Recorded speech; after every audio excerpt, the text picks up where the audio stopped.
Hello, welcome back to How About That Crypto, your home for regular crypto and Web3 news and updates with your host, Bitcoin Stylist. Today's news and updates is such good news, and I cannot wait to hear what you all think about this. California goes crypto. Yes, California goes crypto.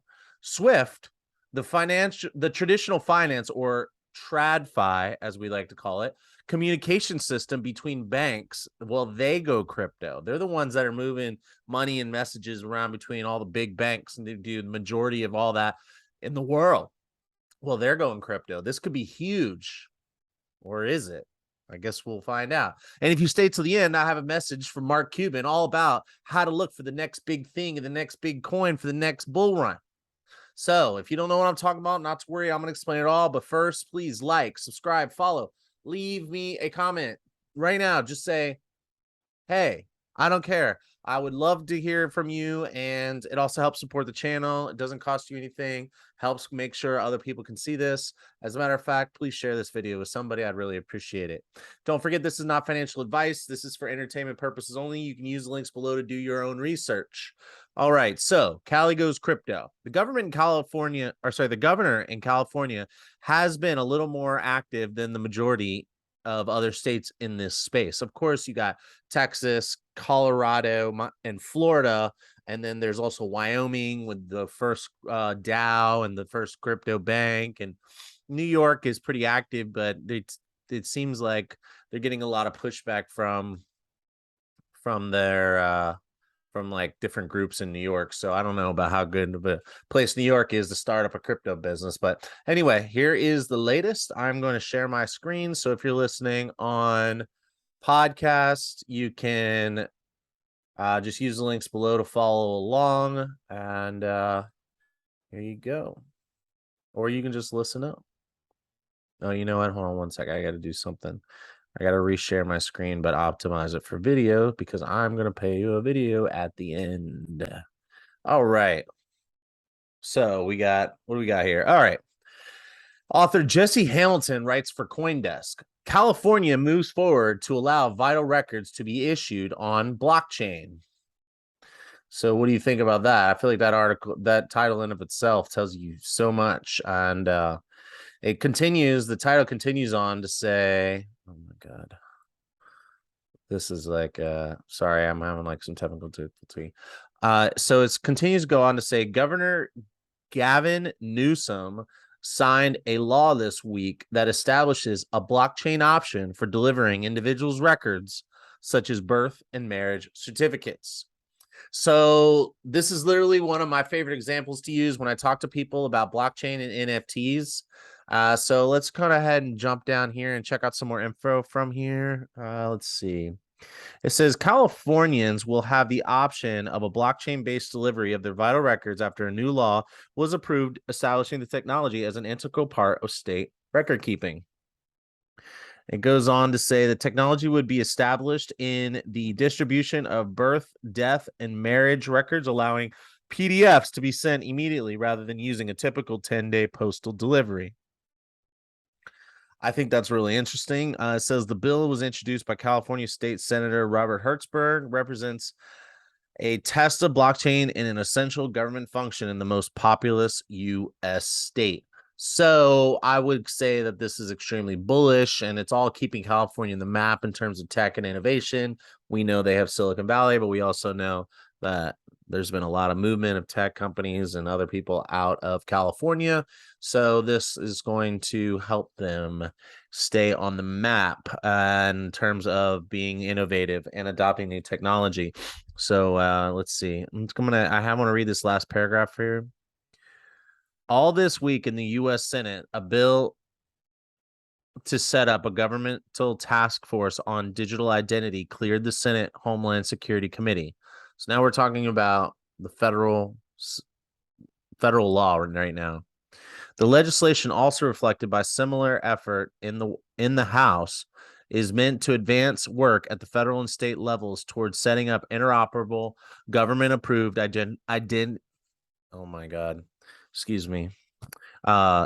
government-approved digital identities. The Bank Policy Institute said the effort would improve security and enhance customer convenience. Okay, so what did I just read in case I'm hard to follow on when I read? Okay, so basically what I'm saying here is California is bringing blockchain into its state record keeping in terms of birth, death, and marriage certificates. You can opt in to have these things sent to you, and you'll get a PDF. I don't know. I guess the whole point of it being on the blockchain is that you know that it's being who it's being sent from. It's being sent from the state versus like you just made your own PDF and your own fake birth certificate and said, look, I got this from you guys. So this is a way to make sure that it's all legitimate. And this guy also, like with the Hertzberg, is who is California State Senator Robert Hertzberg was saying how it's just a highly convenient process. He also says it's not only faster, cheaper, and more efficient delivery method. It'll save Californians time and money, but it is also much more secure, as blockchain is nearly impossible to hack. And I think that that's pretty accurate based on what I know. I don't know anybody who's hacked a wallet address. They've only done like social engineering hacking, and they've hacked bridges. We still haven't figured out the cross-chain stuff, interoperability, the ability to send money from one chain to another. We have to do it through a bridge, and they keep getting hacked. And so anyway, that we're going to talk more about interoperability in a minute, but let me know if you have any questions. I'd like to hear from you. What do you think about this? Do you think this is brilliant? Why wouldn't they use blockchain technology and NFTs for record keeping? I'd like to see them move all the house titles, deeds onto blockchain, so that way we can lower the cost of closing when you buying property, because it is so freaking expensive. It's crazy how expensive it is. And I think it's kind of ridiculous. Like, if you have it all on the blockchain, then there's a lot less need for a closing company. So I think that sounds pretty good. Okay, so what do you think? Let me know. Leave a comment below, and I am moving on. So I just mentioned interoperability. So author Taylor Scott writes for Bitcoinist, Swift to run a trial Swift to trial run Chainlink's cross-chain interoperability protocol. I don't know what's wrong with me today. I'm just like tongue twisted. I don't know why, but Swift to trial run Chainlink's cross-chain interoperability protocol. So I think this got me super excited, and in order to understand why it got me excited, other than the fact I like and own Chainlink token Link, to be full disclosure, you have to know what Swift is. So let me just scroll down here under Swift's role.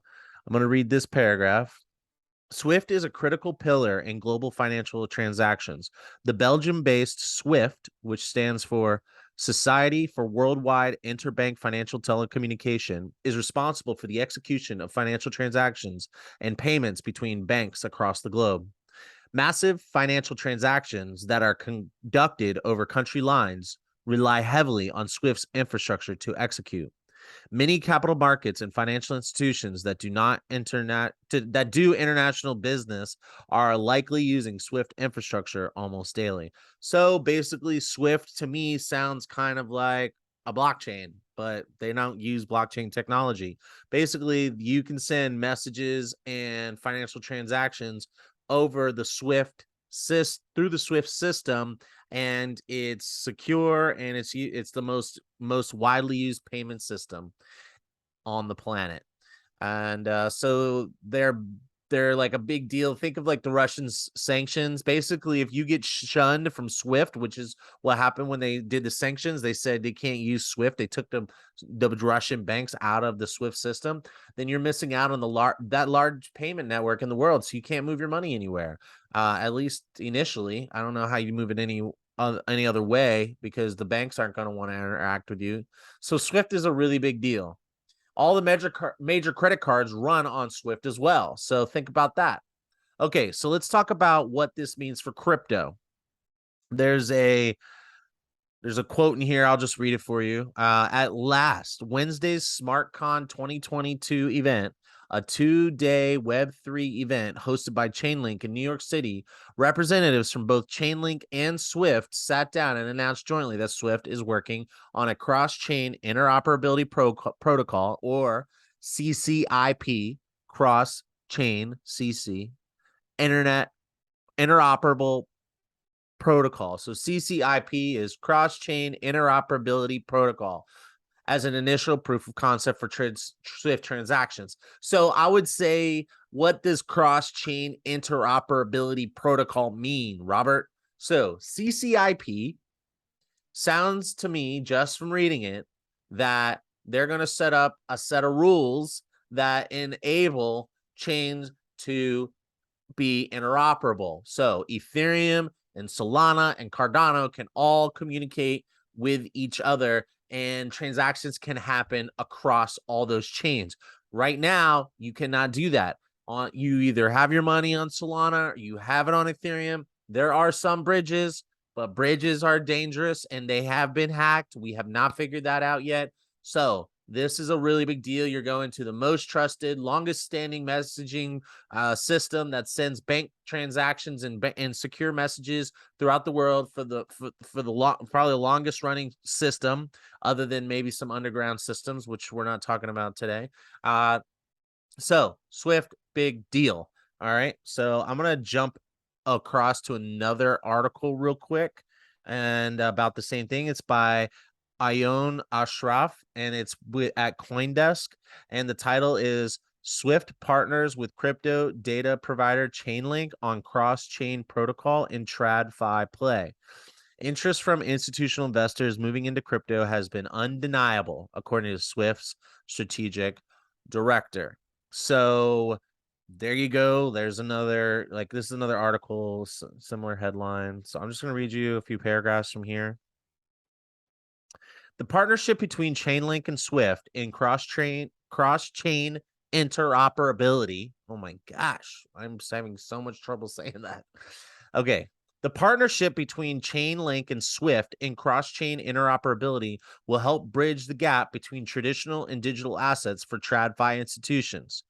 So this is Swift strategy director is saying this. So he's saying there's undeniable interest from institutional investors, and they're teaming up with Chainlink to really bridge the gap between our traditional finance, or TradFi, between TradFi and digital assets, or DeFi, or cryptoverse, or whatever words you want to use. The demand for interoperability has increased in recent months, having been touted as the next big development for not just crypto natives, but also TradFi investors moving into digital assets.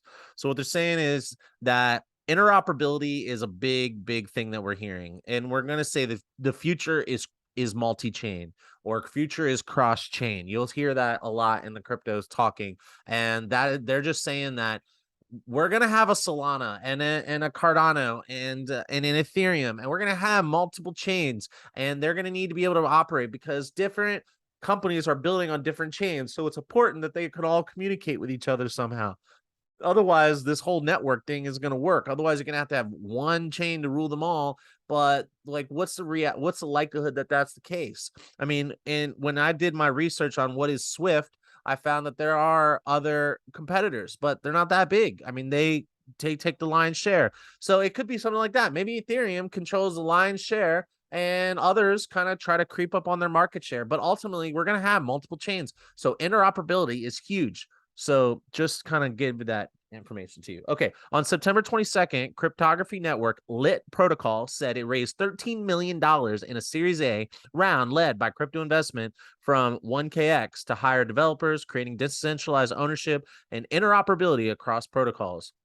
Meanwhile, in August, several Solana-based projects teamed up to create the Open Chat Alliance, an interoperable messaging platform. So there is money being raised, there are projects being built to solve this interoperability stuff. So interoperability is a big theme right now. We haven't really figured it out. That's interesting. We'll talk about that in a second. So, and it says finally signs off here. Last year, Swift said that it was planning a series of experiments in the first quarter of 2022 around improving the exchange of information between the participants and systems that interact with the life cycle of tokenized assets. So, tokenized assets. So, that's interesting. Maybe they're going to go after like stocks. I don't know. I don't know exactly what they're going to do. This is all the information I could find. And so I'm going to keep an eye out on this. What do you think? Do you think that this is a big deal? Do you not understand why it's not a big deal? Could I explain Swift better? Let me know. Leave a comment below. And I am moving on. Okay, so for our last story of the day, I have a clip here from this is Altcoin Daily. I love them. They're awesome. If you're watching this, you probably heard of them, and if you haven't and you want to hear more about coins and the news, they talk a lot about what coins they're investing in. I don't really talk about that very much. This is not a place to find out where the next coins are coming. This is a place to find out what you need to know to decide whether or not you think you should be involved in crypto in any way, or it's just also a place where you can just stay up to date on what's happening, because I'm speaking about the development of the space in general. I talk coins come up, but a lot of times I'm talking about regulation, fundraising, and the deals that are happening. So within there's coins, but these guys talk about coins like a lot, and they're two twin brothers. Anyway, enough of that. So Mark Cuban, this is an interview from Mark Cuban interview, and I think it speaks volumes to looking for the next boom in coins. And I don't shill those coins. I'm just trying to point out the adoption of crypto based on partnerships, startups, investments, and utility. And I point out regulation because, as I mentioned many times in the past, I believe regulation is really the only threat I'm worried about when it comes to my crypto investing. Okay, so let's check this out and listen up. But what concerns me is the fact that there's not the next application, right? We went from DeFi to collectibles. Now what? And rather than seeing true innovation, you're seeing replication, where, okay, I'm moving DeFi to this blockchain or that blockchain. Oh, I'm trying to find value on the edges. I'm going to create an AI-based application that looks for the best yields across all the different DeFi platforms, and I'm going to automate that for people. Okay, I'm just going to go back just in case you weren't listening. I want you to pay attention to what he's saying. He's starting off by saying, like, what is new in crypto? Every time we've had a bull run, it was usually most likely on the backs of some narrative.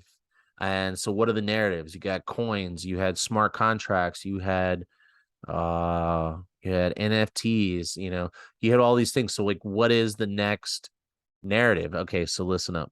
You can only guess. But what concerns me is the fact that there's not the next application, right? We went from DeFi to collectibles. Now what? And rather than seeing true innovation, you're seeing replication, where, okay, I'm moving DeFi to this blockchain or that blockchain.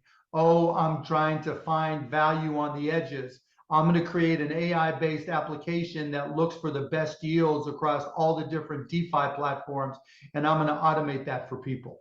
It's not something that is groundbreaking. It's just an improvement on what's already being done. And that's not going to be enough to bring people back to crypto. So, it really is going to take that next big thing to really drive utilization.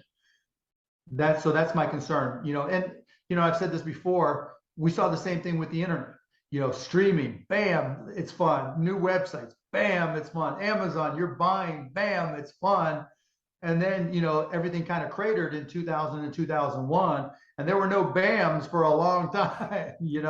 There wasn't shit happening for a few years. And then, in 2004, you saw Facebook and social networks hit, and then you saw app stores hit, when in 2007, when the iPhone came out. So we're looking for that App Store iPhone, platforming moment where there's new applications that bring in a lot of non-traditional crypto users. because the thing that's going to drive crypto above and beyond just the cryptoites is something where you just have to use it. So that's how I'm going to leave you. Basically, he's saying, what's the next big story? Why are people going to come in? Oh, if you were sitting on the sidelines, not getting into crypto, and you heard about smart contracts, you thought that was a cool idea, you might have gotten in and bought some Ethereum or some other chain with smart contracts. If you were still sitting on the sidelines and you saw like NFTs and you're like, oh, NFTs look cool, I'm going to get on NFTs. If you still were sitting on the sidelines, you might have gotten in when there was play to earn games. It's like, oh, that sounds cool. So what he's saying is, what's going to be the next thing that brings the people that are sitting on the sidelines that are not in it into crypto? And he's saying in the .com bubble or boom, there was this crash and there was nothing really exciting until the iPhone came out and you started getting on like applications, and then everyone started creating applications for different uses. So the question is, we need another application of crypto or another iteration of crypto. And so what do you think it is? I don't know. I'm keeping my eye open. I'm seeing a lot of replication. I'm seeing a lot of people trying to do something that someone's already done, just doing it better. That's important because the space needs to continue to grow. But if you're looking for another boom, this is not financial advice because I'm not a financial advisor. But what I understand is markets move on psychology, and you need a narrative to drive new people into the space. So what's it going to be? Maybe it's interoperability. Maybe, I don't know. Maybe it's helium and a decentralized internet protocol and mobile carrier, which I reported on last week. So check that out. I don't know. What do you think? Leave a comment below. I want to hear from you. Thank you for listening. Have a good day. Please hit subscribe. Don't forget to leave me a comment. Hodl on.